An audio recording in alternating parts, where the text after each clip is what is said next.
Hello and welcome back to The Taster. This time it's episode 3. We'll be looking at different red wines, 3 different red wine grape varieties.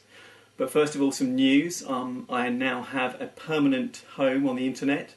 The website is www.thetaster.co.uk, and there you'll be able to find my Tumblr blog, and I'll be posting all sorts of other stuff in the next few weeks. I'm going to be sprucing it up, adding some links, lots of stuff like that basically. So anyway, on with today, and what we're looking at today are the 3 red grape varieties which make up the red noble grapes, as they're called. Now in fact, the 3 white grapes that we looked at last week were the 3 noble grapes on the white side, so to complete the 6 we've got the 3 reds. The reason they're called noble grapes? Well, in the past these were the grapes that mainly from France, but also elsewhere in Europe in the case of things like Riesling. These were the ones which were considered to grow the best quality wines. And the name is stuck, so they're still the noble grapes. There's a little bit of controversy as to whether these are really the modern world's noble grapes. There's notable omissions of things like Tempranillo and Zinfandel, which may well the Shiraz or Syrah, which could probably have a look in. But at any rate, these are the 3 red noble grapes, and the 3 grapes are Cabernet Sauvignon, Pinot Noir. You can just see the label there, and finally Merlot. So we're going to have a sniff and a taste of all of these. So yes, let's get started. And I think what I'll do is I'll start off, switch these around a bit. I'll start off with Cabernet Sauvignon, then go on to the Merlot, and then on to the Pinot Noir. So here we go. Now Cabernet Sauvignon this is probably kind of like the red wine equivalent of Chardonnay. I imagine, although I don't know for sure, so please feel free to correct me, that this is probably the most grown quality red wine grape in the world. Like Chardonnay, it started its life in France. Cabernet Sauvignon is one of the main grapes in the Bordeaux blend, and one of the other main grapes in the Bordeaux blend, funnily enough, is the Merlot. And it's quite interesting actually, because some people are slightly surprised. They think that if you talk about a blended wine, that must be something which is in some way of inferior quality. But Bordeaux is the most famous of all wine regions in the world. All the classic wines, and probably the most expensive in the world, come from Bordeaux. And they're all blends. So it's certainly not a sign of an inferior wine. At any rate, Cabernet Sauvignon has also now been exported all around the world, particularly California, in South America and Australia, and all over, in fact. So I'm going to give that a taste.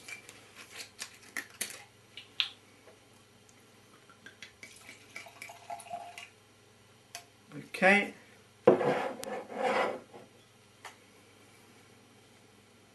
So it's got quite a deep, kind of intense colour. It's kind of purpley. I'm just holding up something white. I've got my notebook here. It's quite opaque, an intense colour, very, very, very dark. I'll give that a sniff. Now, when you're smelling wines,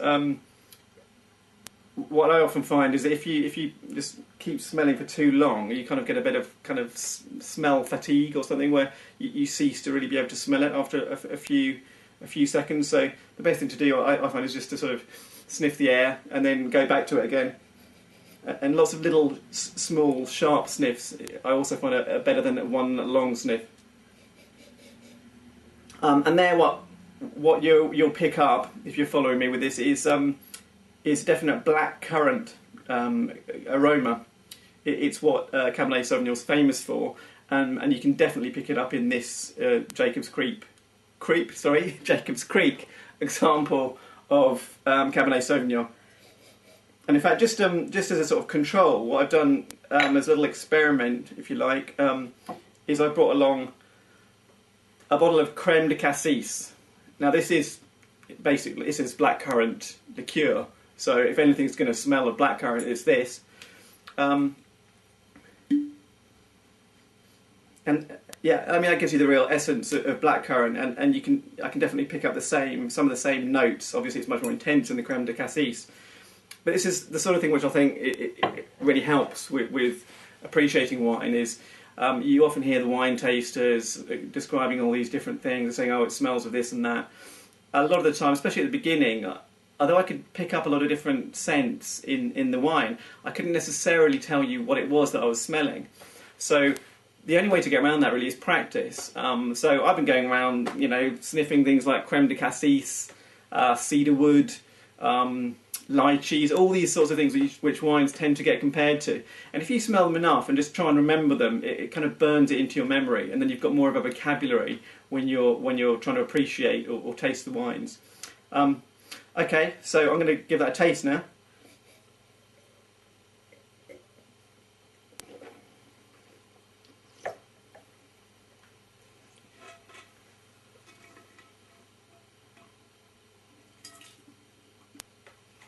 Yeah, and as you might expect from the colour and from the smell, it's got a very intense flavour as well. It's got a very intense flavour of blackcurrants and maybe other sort of dark fruits.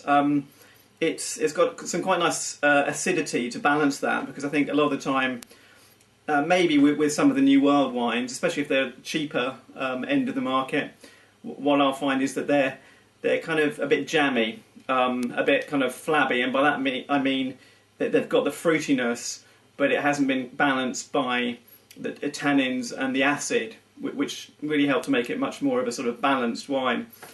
Another interesting thing, by the way, is that after you've tasted the wine, you will tend to continue to... The taste will continue to develop in your mouth, even though you've swallowed it.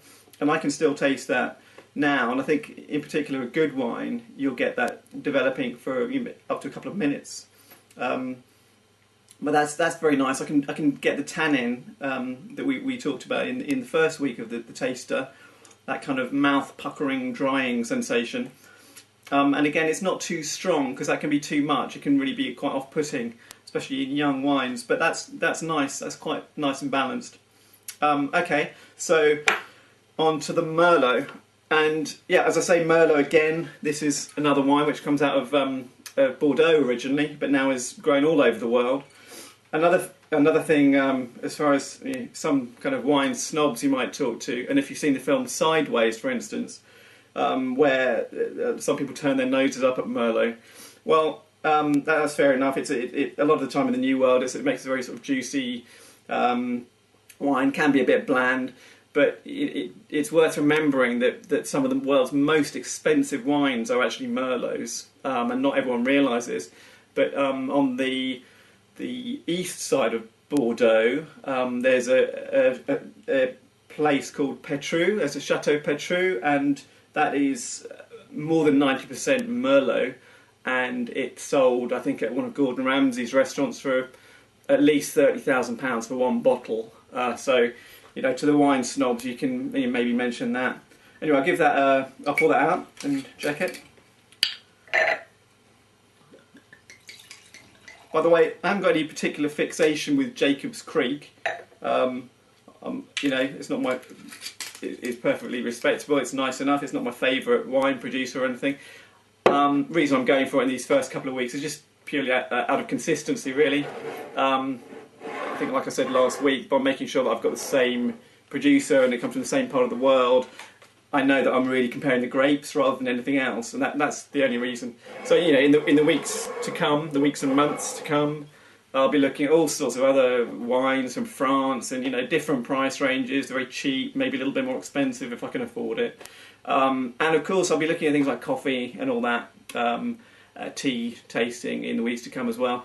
For the moment, though, sticking with the wine, and today, Jacob's Creek. So let's see what the Merlot's like. By swirling the wine like this, you just tend to sort of release a little bit more of the aromas. Especially if you're sort of warming it slightly here with your hand.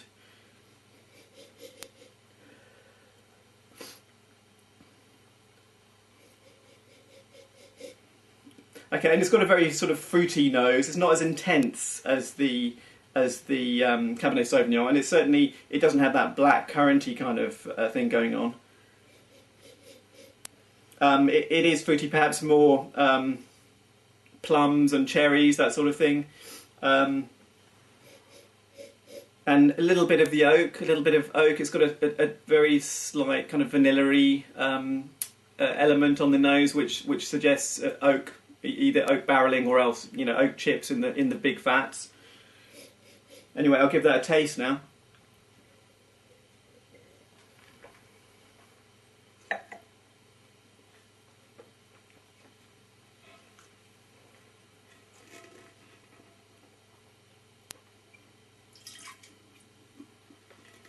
Yeah, and that's nice. It's slightly sharper. It's less intense. It's again the fruits that you pick up on tasting are very similar to what you can pick up on the nose. So that's kind of red fruits like cherries, plums, that sort of thing. Again, that's very nice. And yeah, it's kind of lighter. It's lighter and less intense than the Cabernet Sauvignon. And you'll often find actually that not only in Bordeaux but elsewhere in the world that people put these two wines together. And I think it's because that very intense black curranty flavour on the Cabernet Sauvignon is kind of balanced a little bit by this more mellow, fruity, juicy Merlot kind of flavour. Okay, so on to the Pinot Noir.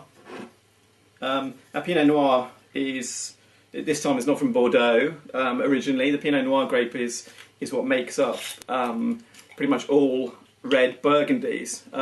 In fact, it makes up all red Burgundies except for Beaujolais.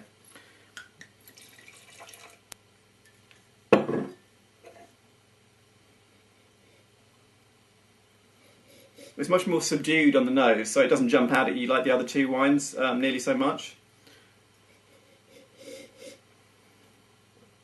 But what you can pick up is maybe something slightly more, again, a softer, lighter fruit again. I don't know if you can see the colour differences, but we've been moving basically from a pretty dark, opaque Cabernet Sauvignon through a slightly lighter Merlot to really a fair amount lighter. I don't know if you can see that up against the white background. So I'll give that a smell. Yeah, it's more subtle on the nose, certainly, and then taste.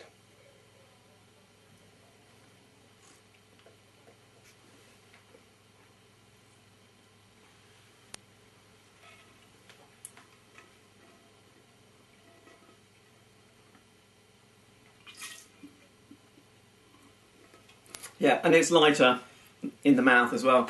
It tastes less it's got less body, so it's less thick in the mouth. And it's more acidic. It's maybe veering slightly on the too acidic, I'd say, for my palate. That is, everyone's different. The flavours are probably it's kind of a little bit like sour cherries and raspberries and that sort of thing. Kind of slightly sour, but not in an unpleasant way, but slightly kind of those sort of sour fruits. But again, pretty fruity. A lot of my favourite wines are Pinot Noirs, actually, and some of the really good Burgundies, not necessarily hugely expensive, but maybe around about the £20 price mark on a special occasion, are really quite lovely sometimes. Okay, so yeah, I mean So as far as which ones I prefer, I think out of the three of them, out of these three, I'm going to go Merlot. This particular instance of Merlot I like best, followed by the Pinot Noir, and then the Cabernet Sauvignon. They're all perfectly nice tasting wines and everything. Nothing spectacular, I don't think, for any of them. I'd give this one, the Pinot. I'd give that. Sorry, no, this is the Merlot. I'm going to give that about 17. Pinot about 16. I'll go for 16. And the Cabernet 15.